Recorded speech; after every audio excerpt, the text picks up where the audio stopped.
All right, if you've followed this channel for a while, you may think that you're seeing things based on what you see behind me. You're not. I am in a nursery because I'm the proud father of a newborn baby boy.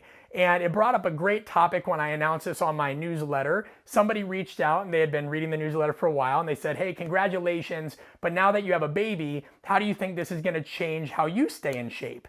And that's something that we all deal with inherently. Those of us that like to be active, it's a part of what keeps us sane. For me, it's also a part of my livelihood. I need to stay active so I can continue to practice and refine the skills both in the weight room and outside that I teach my athletes. So there's just a lot that tends to go through our head of, hey, the number one concern should be your child and your significant other because this is a very special moment in your life. But to be your best for them, of course, you want to find ways to still stay in shape. So we're going to simplify this video and give you hopefully some strategic tips to help you learn how to adapt your workout or your training program when having a newborn baby.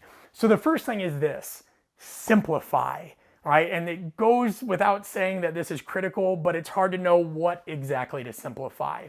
So I want to make sure that this video isn't overly technical. So I have linked a webinar down below if you want to learn more about program design and some of the terms I'm using and how to alter set and rep strategies and exercises. But today, for this video, we're just going to keep it fairly basic. The first thing you need to do is understand that you need to think about bang for your buck.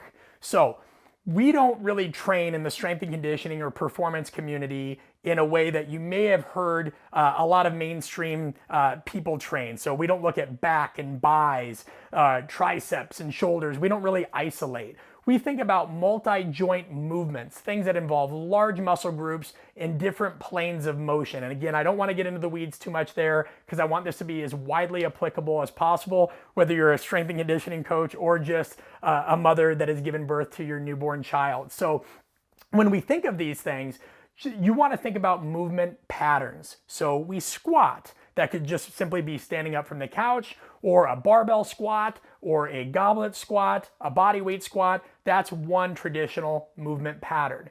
Another one is a hinge. Now think about hinging as you would if you're picking up something off the ground by folding at the waist. You may have heard people refer to a Romanian deadlift or a kettlebell swing. When these things are performed well, it is about using your hips and shifting them back. So I want to make sure that you understand, make sure to look up these videos and proper technique, but that hinge is really going to engage the glutes and the hamstrings. So again, kettlebell deadlifts, kettlebell swings, all these kinds of movements are hinges.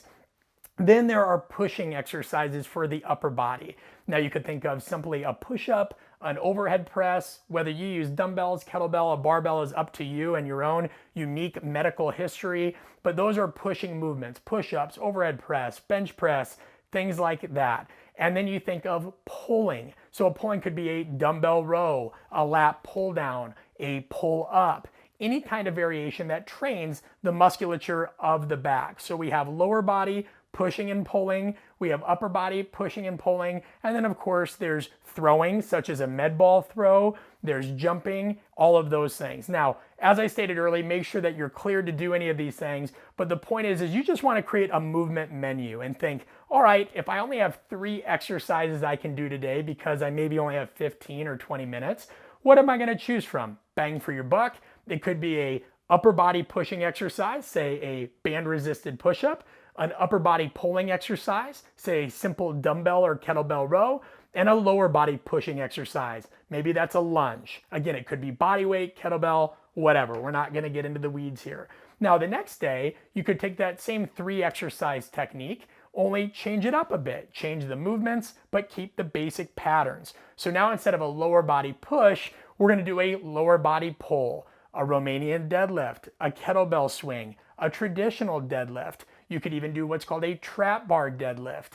And then you might do another type of upper body push. So if we did a push up last time, which is more of a horizontal push, now we should do a vertical push. That could be a simple kettlebell overhead press. And guys, if these get confusing, I'm gonna link to my Vimeo page below where I have a huge exercise database where you're gonna be able to see these things. So fret not. So the key is just think of simple human movements because you're going to have to understand you're no longer likely going to have the time, at least for a little bit, to go do some 90-minute workout with 30 different exercises. So think bang for your buck. The 3 exercise a day thing works really well for me. Another option is you could do this. You could alternate traditional strength training days with more metabolic days. That means there's some days where I'm doing my traditional movements, whether that's a squat, whether that's a deadlift, whether that's a clean. And then there's other days where I'm just doing a simple circuit. It could be 30 seconds of work, 30 seconds of rest, ropes, a slide board, a Versa climber, running in place, jump roping, hitting a heavy bag. By alternating days of doing some strength training and some metabolic work, you simplify, which takes the overthinking out of this and allows it to fit a little bit better within the constraints of everyday life. Because here's the thing you don't want to do. If you're somebody that is a fitness fanatic or you're really hardcore into your training, don't make the mistake of thinking that you'll just be able to push through the challenges of a newborn child. You're not going to get much sleep. You're going to be having a multitude of stress responses. You're probably not going to be eating as much or well. So simplifying your workouts is really, really, really critical. So I've given you 2 options. You could just do 3 movements. You can alternate strength days with metabolic days. And then of course, make sure that you guys, at the very least, if you can't do any of that, just go through a warm-up. So while my wife was in the beginning stages of labor and not much was going on, I'd try to just go through some simple mobility drills, many of which you'll see linked that I could do in the waiting room or in the hospital room. Just keep moving, because really that's the key. Is we can sit here and talk about sets and reps and workout routines all we want, but just try to keep moving and understand that as this progresses, you'll have more of an opportunity to get back into a normal routine. But I think the biggest things that you just need to understand is you've got to simplify. Okay, the next piece is get outside. You've likely been in a hospital for quite a while. You've likely been cooped up in your house. So even if you love lifting like I do, even if you love some of the other things that you've been doing, don't underestimate the value of just getting some fresh air. And when it's appropriate, you can take your baby outside with you. And you have to just reorient what you consider a workout, because you really do have to blend the time of, it's time to be with your family right now. It's not a time to set some new crazy fitness goal. The number one thing that's important is your child. Get outside, enjoy it, change up the environment, change up the setting. Another piece is just relax. It's okay if you miss a few workouts during this time frame.